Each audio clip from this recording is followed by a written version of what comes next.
हाय बच्चों, मैं आज आपको लेकर आया हूँ यूपी बोर्ड कक्षा 10 के क्लास का इंपॉर्टेंट प्रश्न जो आपकी परीक्षा में एग्जाम में बार बार पूछे जाते हैं।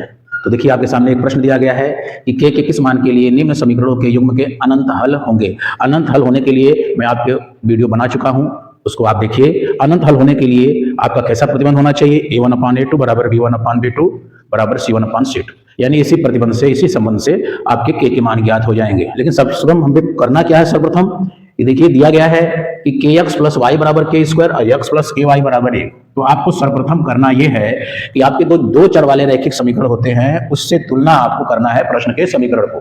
तो प्रश्न का समीकरण देखिए, आपके सामने है kx प्लस वाई बराबर के स्क्वायर, x प्लस के वाई बराबर 1। तो इसकी तुलना इस दो चर वाले रैखिक समीकरण से आपको करना है। तो चलिए इसकी तुलना हम करते हैं।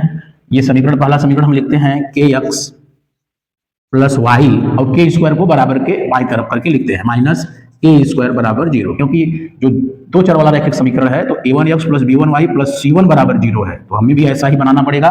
फिर दूसरे समीकरण को भी इसी तरह लिखना है, x प्लस के वाई माइनस 1 बराबर 0। हमने 1 को बाई तरफ लिया, बराबर 0 कर दिया।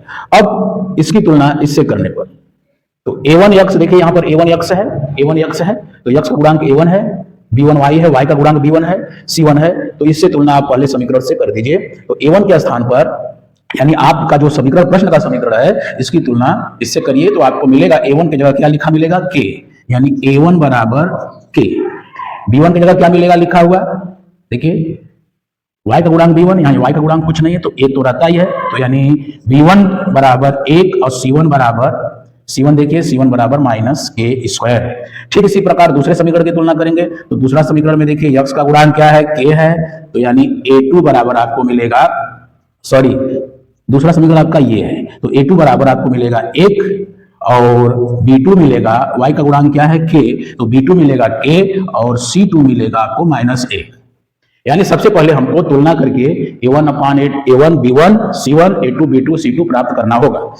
तो हमने तुलना करके a1 b1 c1 a2 b2 c2 प्राप्त कर लिया। अब अनंत हल होंगे का जो प्रतिबंध होता है उसको लिखेंगे। तो अनंत हल होने का प्रतिबंध क्या है? अनंत हल होने का संबंध क्या है? a1/a2 बराबर b1/b2 बराबर c1/c2, यानी a1/a2 बराबर b1/b2 बराबर c1/c2 में ये जो आपने मान प्राप्त किया उस मान को यहाँ पर रखना है। तो अब ये मान हम रख रहे हैं a1 बराबर के, a2 बराबर देखिए 1 है, 1, b1 बराबर 1 और b2 बराबर देखिए k है, और c1 बराबर देखिए माइनस के स्क्वायर और c2 बराबर माइनस 1। हमने मान जो है a1/a2 b1/b2 c1/c2 सबके मान हमने रख दिए। तो देखिए यहाँ पर आप क्या देख रहे हैं, जो प्रथम दो संबंध है, इस प्रथम दो संबंध को लीजिए। इस प्रथम दो संबंध से ही k का मान ज्ञात हो जाता है। तो देखिए प्रथम दो संबंध लेने पर k बटे 1 बराबर 1 बटे k, तिर्यक गुणा करेंगे, k का गुणा k में करेंगे तो k स्क्वायर बराबर 1 का गुणा 1 में करेंगे तो 1, यानी k बराबर प्लस माइनस 1। ये आपका k का मान प्राप्त हो जाता है। तो बहुत इंपॉर्टेंट प्रश्न है, आपको यूपी बोर्ड में देखने को ये प्रश्न अवश्य मिलेगा।